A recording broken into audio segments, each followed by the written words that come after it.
narito na ang wakas ng mundo. Sa silid ng interogasyon, sinabi ni Danielle Jin, ilang beses ko bang sasabihin sa inyo? Hindi ako ang may kasalanan. Dapat kayong maghinala sa kapatid ko imbes. Danielle Jin, 29 na taong gulang, punong ehekutibo ng Redmine Studios. Aiden Brooks, 47 taong gulang, komandante ng Special Activities Center ng Central Intelligence Agency. Dating kasapi ng United States Marine Corps sa Marine Special Operations Command, may higit 20 taong karanasan sa mga espesyal na operasyon, ay nagsabi na wala si Elliot Jin matapos siyang pumasok sa Korea. Alam mo ba kung bakit siya pumunta roon? Sumagot si Danielle Jin, wala akong ideya. Pero kung ang kapatid ko at ang mga pangunahing miyembro ng research team ay nagtungo sa Korea bago nagsimula ang lahat ng ito, hindi ba halata? Sinabi ni Aiden Brooks, ikaw ang bumili ng laboratorio ni Elliot, hindi ba? Kahit pa totoo na ang kapatid mo ang gumawa ng virus, sinasabi mong wala kang alam tungkol doon. Mas mahirap paniwalaan yon, pagkatapos ng zombie outbreak sa Korea, biglang tumaas ang mga stocks ng mga kumpanya ng bakuna sa biotechnology, at umakyat ng 500% ang halaga ng mga shares ng iyong mga kaanib sa loob lamang ng isang buwan. Ang galing ng timing, hindi mo ba sa tingin? Sigurado akong ikaw ang nagsimula ng lahat ng ito. Sinabi ni Danielle Jin, kalokohan, ganyan na siya simula pa noon. Palagi niyang sinasabi na nararapat lang raw na mapunta sa impyerno ang mga Koreano. Sumagot si Aiden Brooks, sinasabi mo bang si Elliot Jin, na umano'y inialay ang buhay niya sa pagsagip sa sangkatauhan, ay nagsasalita ng ganyan? Tugon ni Danielle Jin, kaya sinasabi mong sinabi ko sa kapatid ko na gumawa ng zombie virus at pakawalan ito sa Korea. Iyan ba ang sinasabi mong ginawa ko? Isang kabaliwan, para lang gawing totoo ang isang zombie game, pinalago ko ang kumpanya ko para sa kinabukasan ng sangkatauhan. Habang nag-aaway tayo rito, libo-libo na ang namamatay. Nabigo na ang Centers for Disease Control at lahat ng research agencies na gumawa ng bakuna o kontrolin ang sitwasyon. Kung sa aming laboratorio nga nanggaling ang virus, kami lang ang posibleng makapigil dito. Sinabi ni Aiden Brooks, sa Amerika gagawin ang bakuna, sa ilalim ng pangangasiwa ng Central Intelligence Agency. Tinanong ni Danielle Jin, kaya ibig mong sabihin, magdadala kayo ng infected sample pabalik sa Amerika? Sumagot si Aiden Brooks, papunta na yon roon. Sinabi ni Danielle Jin, kung mangyari ang unang impeksyon doon, magsisisi kayo. Tugon ni Aiden Brooks, ngayon, hindi lang Korea ang tinatamaan, kumakalat na ito sa China, Japan, at buong Timog Silangang Asya. Siguradong tatama rin ito sa Amerika.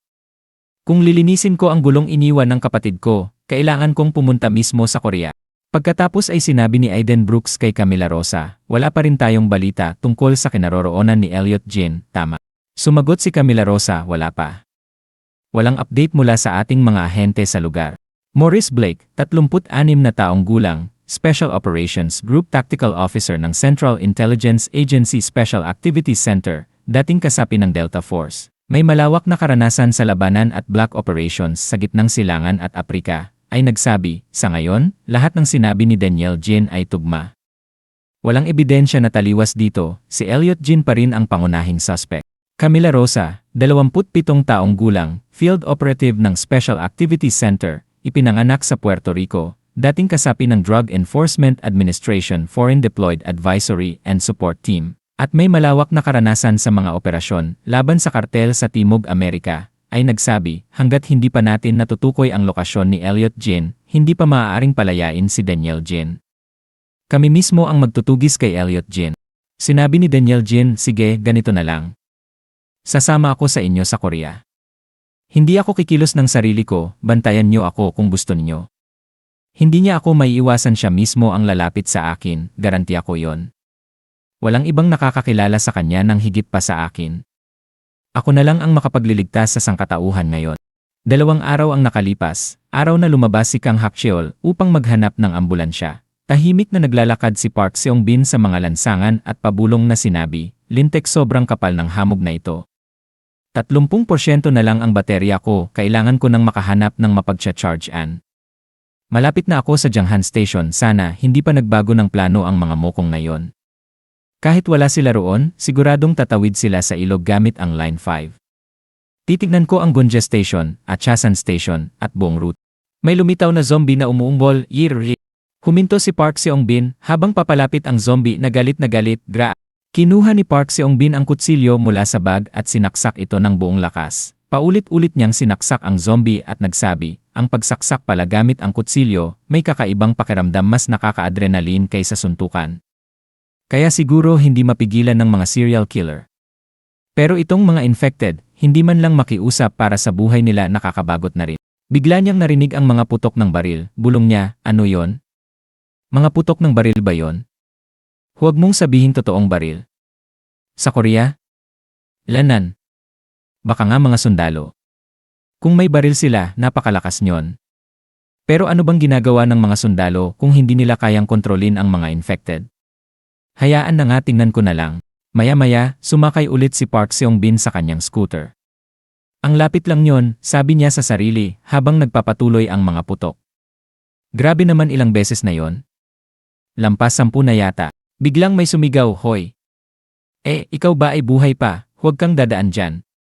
Lahat ng infected nandoon, grabe na ang sugat ko pakitulungan mo ako. Napatigil si Park Seong-bin at napatitig sa lalaki. Makalipas ang ilang sandali, sa loob ng bahay. Tinanong ni Park Seong-bin, totoo ba yan? Sumagot ang binatilyo, may mensahe. May ilang nakaligtas, mga 300 metro mula rito. Dapat sana ay magkikita kami sa Sairi Motel sa Onseok, pero ngayong araw, biglang may lumabas na halimaw mula kung saan nagkagulo ang lahat. Halos hindi ako nakaligtas. Wala nang silbi ang kanang binti ko, pero buti na lang hindi ako nakagat. Siguro akala ng grupo ko patay na ako, baka tumakbo sila papunta sa bahay ng ibang nakaligtas para humingi ng tulong. Sa dami ng putok ng baril, mukhang may mabigat na nangyari roon din, sana lang nakatakas sila ng ligtas gamit ang ambulansya. Sinabi ni Park Seong-bin, at least buhay ka, iyon ang mahalaga. Tutulong ako sa abot ng makakaya ko. Pero iyong mga nakaligtas na yon, mga sundalo ba sila? Ang dami kong narinig na putok ng baril. Sumagot ang binatilyo, hindi sila mga sundalo. Narinig kong isa raw sa kanila ay tumakas mula sa Hilagang Korea. Parang estudyante lang siya sa high school. Nanlaki ang mga mata ni Park Seong-bin. Ang sabi mo isa sa kanila ay tumakas mula sa Hilagang Korea. Estudyante sa high school. Sagot ng binatilyo. Kung ganoon, sa grupong nakasama mo, tanong ni Park Seong-bin, mayroon bang lalaking may salamin at isang matangkad na babae na may mahabang buhok, mga 170 sentimetro ang taas? Sagot ng binatilyo, hindi ko sigurado kung may babae sa kanila, may lalaking nasa 40 taong gulang pero may isang ang may salamin. Parang estudyante rin siya sa high school. Ang tumakas na taga-Hilagang Korea na yon, sabi ni Park Seong-bin. Hindi kaya ang pangalan niya ay Kang Hakcheol? Sumagot ang binatilyo, ang pangalan niya narinig ng kasamahan ko sa radyo habang kausap siya, parang Hak. Chill. Hindi ako sigurado sa apelyido pero tama ang tunog ng pangalan. Hakcheol. Bulong ni Park Seong-bin. Pagkatapos ay mumiti siya ng kakaiba, Kang Hakcheol, Jungminjun, Hanyena. Nagtaka ang binatilyo, ngumiti si Park Seong-bin ng nakakatindig balahibo. Iyon ang mga kaibigan ko. Matagal ko na silang hinahanap. Pawis na pawis at litong-lito, sinabi ng binatilyo, totoo ba? Tanong ni Park Seong-bin, sabik, nasa bahay ba sila ngayon? Sagot ng binatilyo. Pero sa dami ng putok kanina, mukhang may nangyaring masama. Parang narinig ko rin ang tunog ng makina, kaya baka nakatakas sila gamit ang ambulansya, pero hindi ako sigurado. Sana nakaligtas din ang kasamahan ko. Sa ganitong kalagayan ng binti ko, hindi ako makakalayo ng walang sasakyan. Nasira na ang dating kotse ko dahil sa halimaw na yon, kaya kailangan ko ng bagong sasakyan. Maaari mo ba akong tulungang maghanap ng kotse o scooter o kahit ano? O kung sakaling makita mo sila, pakisabi na buhay pa ako. Tumawa si Park Seong-bin ng madilim. Ang bahay ang ambulansya. Lae Motel, hindi masama. Hindi ko inaasahan ito, pero dahil sa'yo, tumama ako sa jackpot. Nagtaka ang binatilyo habang nakakunot ang noo ng abutin ni Park Seong-bin ang kanyang bagi. Tignan niya natin kung ano ang laman ng bag mo, sabi ni Park Seong-bin. Ano? Ang bag ko Pautal na wika ng binatilyo. Patay ka naman na, hindi ba? Malamig na sabi ni Park Seong-bin. Wala kang tutol kung kukunin ko ito, tama? Habang pawis na pawis, nagtanong ang binatilyo, sandali ikaw ba ay? Hay nako, ang daldal mo, nising tugon ni Park Seong-bin. Bakit ko patutulungan ang isang pilay na tulad mo? Kung sugatan ka, mamatay ka na lang dyan, walang kwentang bata. Sumigaw ang binatilyo, hoy ikaw. Anak ka ng bruha. Sabi mo tutulungan mo ako. Tutulungan kita, tawa ni Park Seong-bin. Bakit ko naman tutulungan ang basurang gaya mo? At paano kung nakagat ka o nahawa na? Ha? Ah, natatakot kang mamatay mag-isa? Sige, tutulungan kitang tapusin na. Aag, sigaw ng binatilyo. Pagkaraan yon, natahimik ang buong bahay.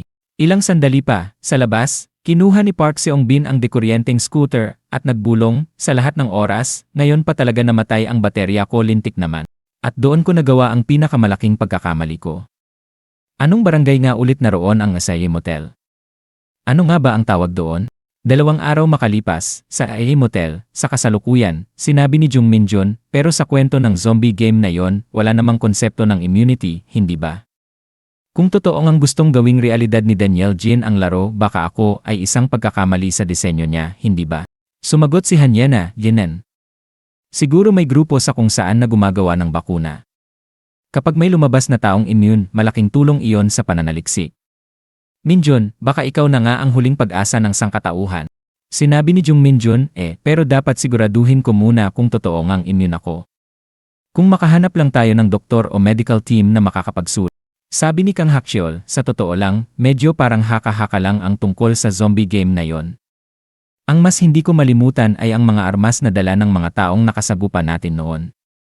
Parang may isa silang Desert Eagle. Hindi mo basta-basta makikita ang baril na yon dito sa Korea. Sumagot si Jung Minjun, baka galing yon sa live shooting range. Sa tingin ko may isa sa Mayongdong. Tugon ni Kang Hakcheol, iyon na nga siguro ang pinakaposibleng pinanggalingan. Pero paano naman ito nakarating dito?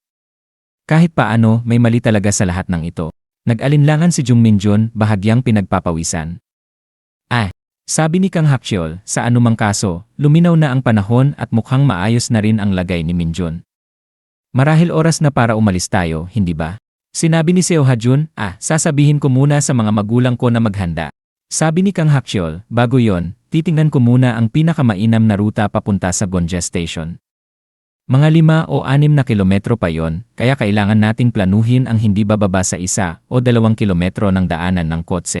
Tinanong ni Jung Minjun, pwede bang sumama ako? Sabi ni Kang Hakcheol, sigurado ka bang kaya mo? Si Hanyena, na palihim na nag-aalala kay Minjun, ay agad na tumutol, ano? Ikaw hindi ka pupunta kahit saan, Minjun. Ha? Tanong ni Jung Minjun, litong-lito. Halos parang kasintahan na ang kilos niya nang hindi namamalayan. Sabi ni Hanyena, saan mo balak pumunta? Paano kung himatayin ka ulit? Sinabi ni Jung Minjun, ayos na ako ngayon. Kita mo naman, maayos na ako, hindi ba? Babaliwalain mo talaga ako, ha? Matigas ang ulo mo, sigaw ni Hanyena. Hindi, ang ibig kong sabihin kung pupunta ka, sasama na lang din ako, bigla niyang sabi. Ha? Napakurap si Minjun, litong-lito pa rin. Muling nagbulong si Kang Hakcheol, grabe talaga. Si Hanyena, dikit na dikit kay Minjun parang pandikit. Ano? Utal na sabi ni Hanyena, namumula ang mukha. Hindi ganoon. Halos mamatay na si Minjun kahapon. Nag-aalala lang ako, okay. Hakcheol, hindi ka ba nag-aalala man lang? Anong klaseng kaibigan ka? Umiti si Kang Hakcheol ng may ngisi, ganoon ba talaga? Bakit ka nagagalit ng ganyan? Naiinis at namumula, tinulak ni Hanyena si Jung Minjun. Ewan ko sa'yo, istorbo. Umalis ka kung gusto mo. Aray naman, daing ni Minjun, napapangiwi sa sakit. Umupo si Hanyena, nakatitig sa pader. Sige, mag-collapse ka dyan, tingnan ko lang kung may pakialam pa ako kapag mamatay ka. Ano bang nangyayari? Bulong ni Minjun bago siya lumabas. Tara na, Hakcheol. Sige, tugon ni Kang Hakcheol. Tumingin si Hanyena pabalik sa kanila, halatang naguguluhan at nagulat, sa tono ng isang galit na kasintahan at mga matang parang kayang pumatay. Mahina niyang sinabi, talagang aalis siya. Sa labas ng Asahi Motel, dahan-dahang naglakad si Park Seong-bin at napansin ang nakaparadang ambulansya sa tabi. Hahaha, ito na ba yon? Nilibot ko lahat ng motel sa paligid para lang mahanap ito. Le Motel. Sabi niya, nakangising malupit. At dito na nagtatapos ang video natin ngayon. Maraming salamat sa panonood, sobrang na-appreciate ko kayo lahat. Kung nagustuhan nyo ang content, huwag kalimutang i-like at mag-subscribe para hindi nyo ma-miss ang susunod na mga videos. May gusto kayong sabihin o may tanong? Mag-comment lang sa baba, gusto kong marinig ang opinyon nyo. Hanggang sa susunod.